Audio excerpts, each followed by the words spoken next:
Karibu tena double updates popote pale ulipo mtazamaji wangu. Mimi natumai unaendelea vizuri kabisa. Niite Mr. Double J, and kama kawaida hii hapa ni ulimwengu wa siasa. So kwanza nataka nizungumzie hii video. Hii video imekuwa ikitrend sana kwenye mitandao ya kijamii.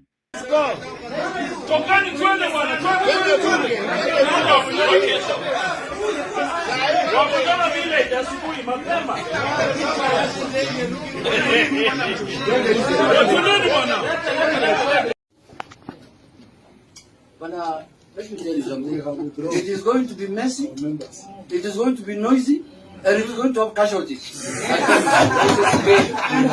is going to have casualties, like I promised you. Yeah, and we can see it is getting smelly already. From the way Parliament is being handled, it is getting smelly. We don't feel any broad-based arrangement in Parliament. No. There is nothing. Broad-based is in the executive only. Parliament has no broad-based mechanism. We are not there. So, my fellow, with the permission of my fellow colleagues, I have told you, going forward, it's not going to be business as usual. Correct. And we have withdrawn our members from the House Business Committee. Yes. I am sure they have just said, as many of that opinion, we will whip them if they put them there. Yes. They will have their own House Business Committee, their own. Yes. Which will also challenge in court, in public, in private, everywhere. So, anyway, msichukulie serious hiyo ya Wamunyoro.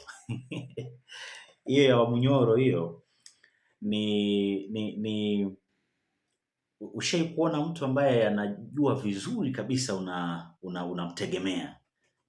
Unajua Ruto sasa hivi anajua. Hapo alipo anajua vizuri kabisa, hawa ndo wamenishikilia hawa. Yaani hawa wakitoka hivi mimi nimeisha. Na sio uongo.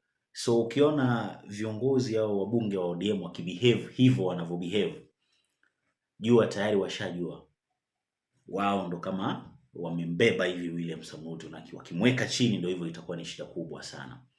Yes, na ndio maana unasikia mtu anataja hapo tutaenda Wamunyoro asubuhi. Wanajua wakitoka imeisha, and that's the reason why watakuwa wana behave hivi. Umeelewa?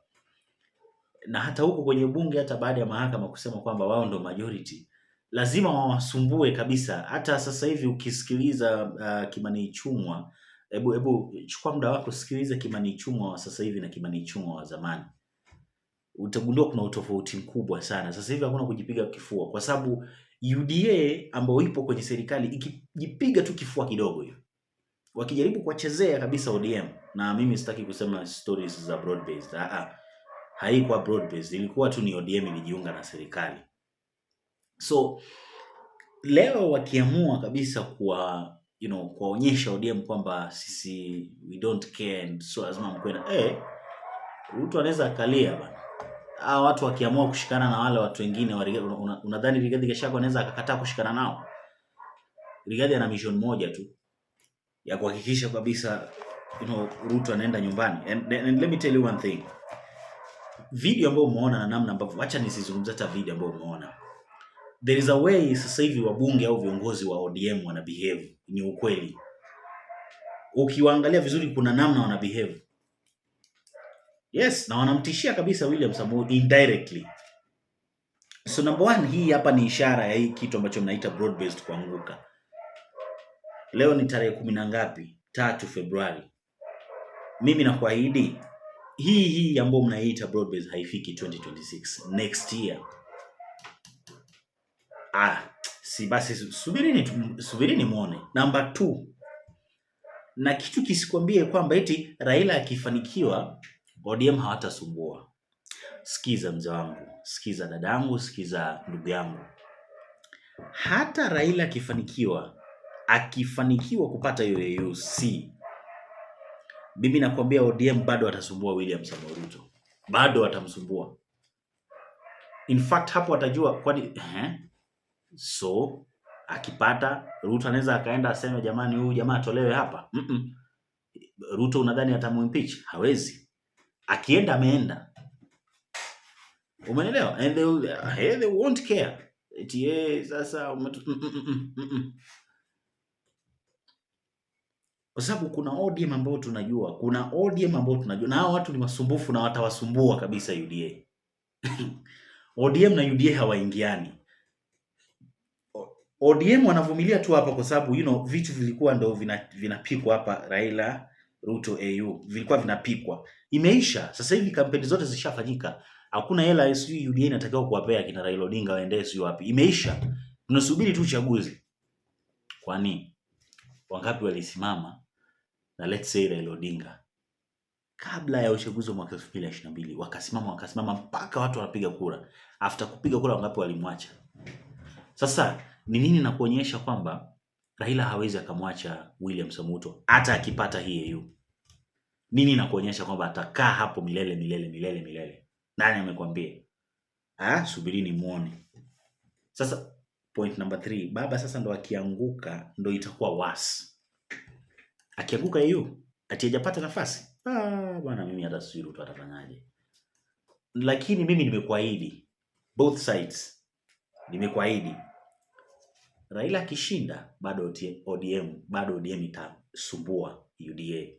Raila akianguka ndo itakuwa mbaya zaidi. Ndo watasumbua kabisa. Sikudanganyi. Kuna siku Edwin Sifuna Shai kusema kitu. In fact alikuwa Citizen. Joint government will be what? Yes, within ODM, there's people like Ojienda who are fixated with power sharing. Everything he talks about is just who will be what and who will get what. In all fairness, Ojienda mentioned it here before even the broad-based government happened. I understand that. I am telling you that there are those of us who are fixated on power. There are those of us who are fixated on fixing this country. And there's a distinction. And I have not said that it is not possible. But I have said in the past, we need to learn from the mistakes we made in the past. One of the things that I have learned in the past, I'm beginning my 8th year as SG in February of this party. One of the things we've learned in the past is that we have a responsibility to advise our leaders. And the beauty with the party leader, Raila Odinga, is that he always falls back to his troops to advise him. And he listens to the advice. The advice that we failed to give in 2018-2022 was that you were associating with a government that was extremely unpopular and that we were going to end up carrying the burden of incumbency when indeed it was not our government. This is the exact same situation that we find ourselves in. But the responsibility on the people who believe in ODM, who believe in the values of this party, is to not make the same mistake we made last time by keeping quiet and saying, let us just keep quiet, this thing will work out. It did not work out. We are not going to make the same mistake. We have a responsibility to say, and I've said it here, it doesn't matter if you are not performing as an incumbent, if you are doing the things that this government is doing, it doesn't matter who supports you. You will still come up short. And I've given you the example of what we did last election. We had a coalition of 26 political parties, including a sitting president. We still came up short, Trevor, because we did not address the issues of the people. And the incumbency, the presidency, all those things that were happening, including the bodies showing up in Rivayala, the state of the economy, the demolitions, all of those things, we ended up carrying that burden. And I'm telling you, for as long as I'm SG of ODM, I am sworn to give proper advice to my party leader. I cannot go to Bungoma and be told by the people who supported Ruto that they no longer see him as somebody they can support.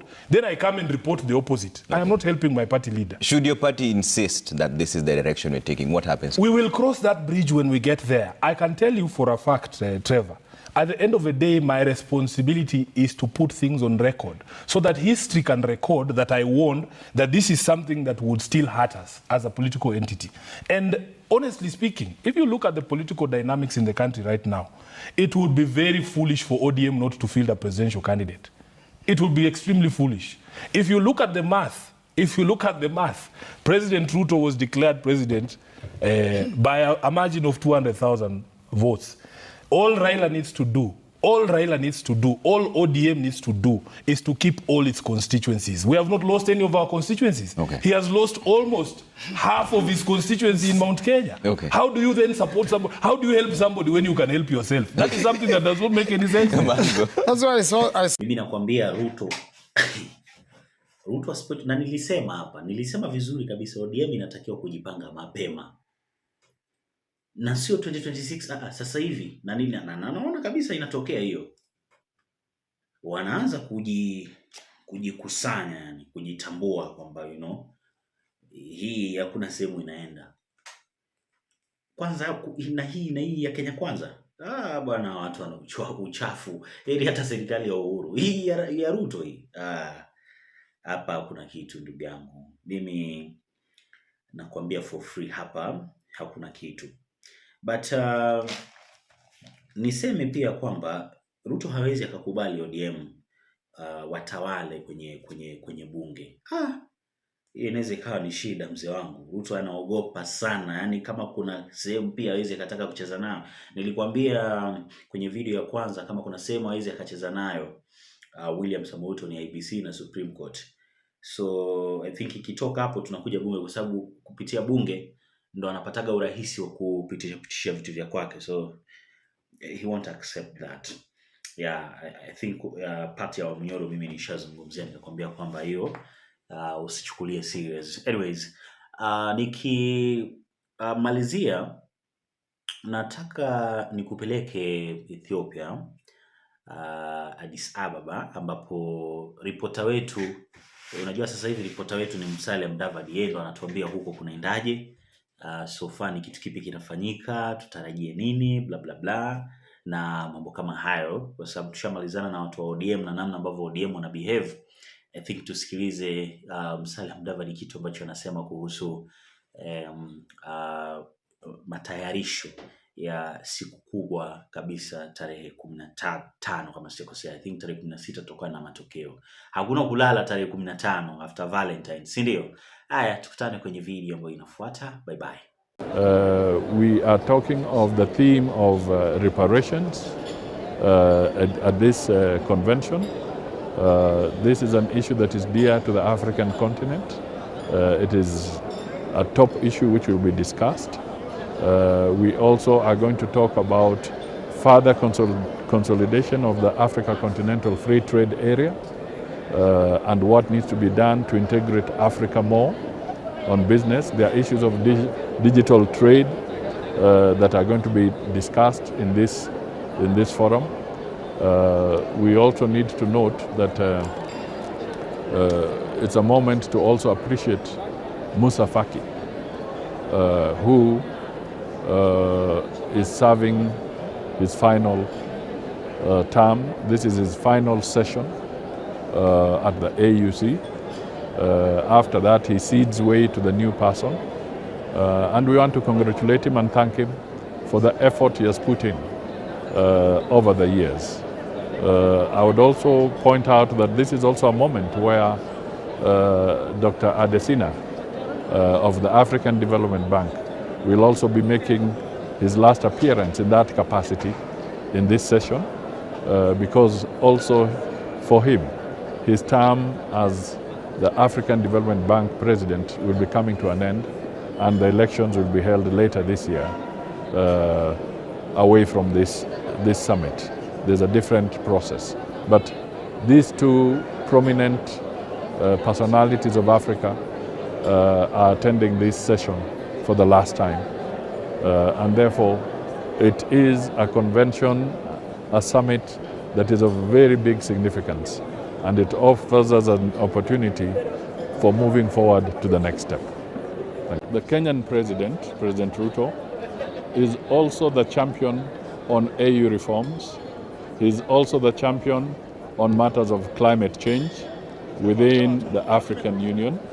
So he has to present reports in this context.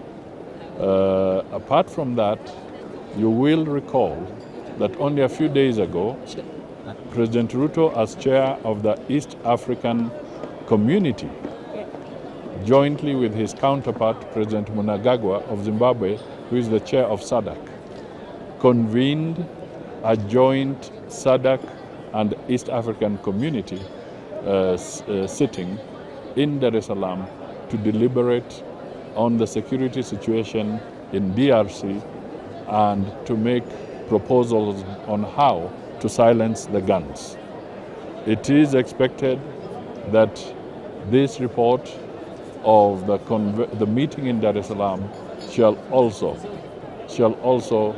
be presented to the African Union Summit. So basically, these are the issues. As the record shows, at this point in time, we have attendance from 49 countries. The only ones missing in this sitting are those that have been sanctioned for various reasons, therefore they cannot attend. But the 49 that are present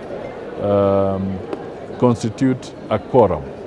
So this summit, this session is properly constituted and it has the appropriate quorum to conduct the elections of the African Union Commission. We are expecting about 35 heads of state. About 8 countries will be represented by their foreign affairs ministers. About 3 countries will have either the prime ministers or the vice president, but in total they constitute 49 countries. President Ruto is expected here to lead the Kenyan delegation. He arrives on Thursday.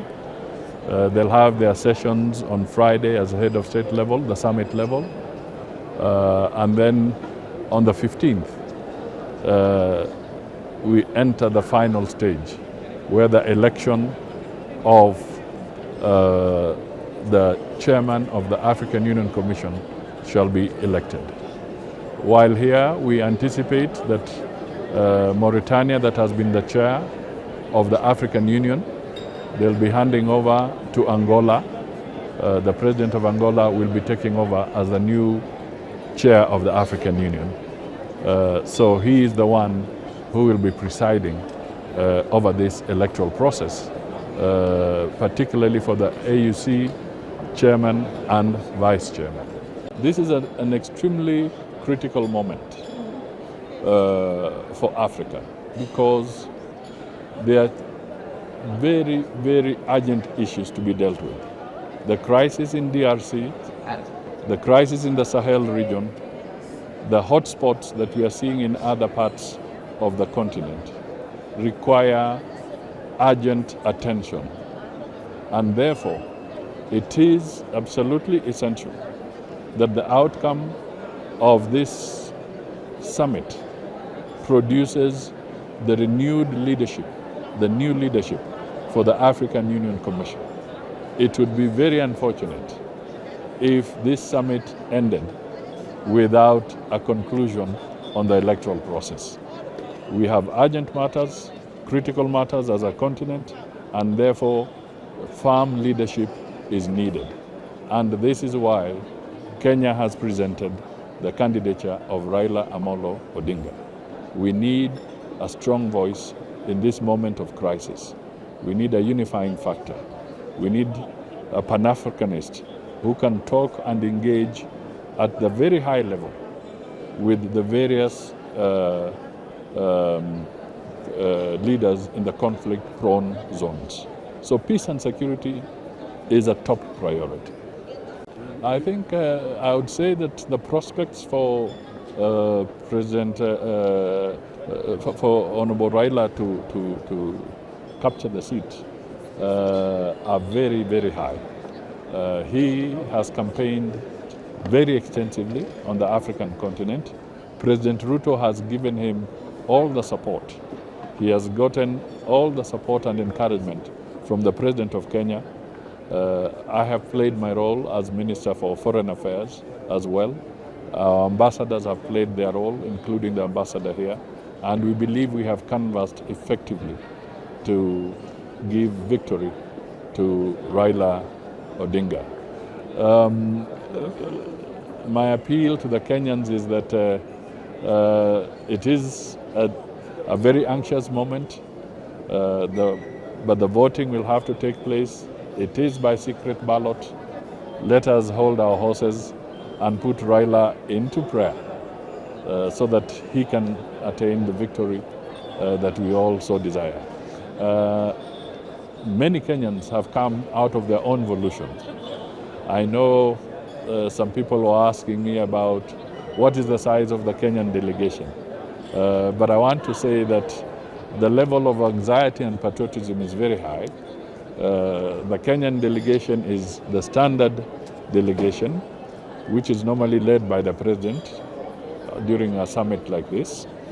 But there are so many Kenyans who, out of their own pocket and their own commitment, have come into Addis Ababa to show in solidarity with our candidate, Raila Odinga, and to also show patriotism. There are some who are even coming by bus because we border Ethiopia. So they've chosen to hire their own buses and come to Addis Ababa. So that is something that we cannot wish away, and we thank them for all this support and for the enthusiasm they're showing in support of Kenya's candidate.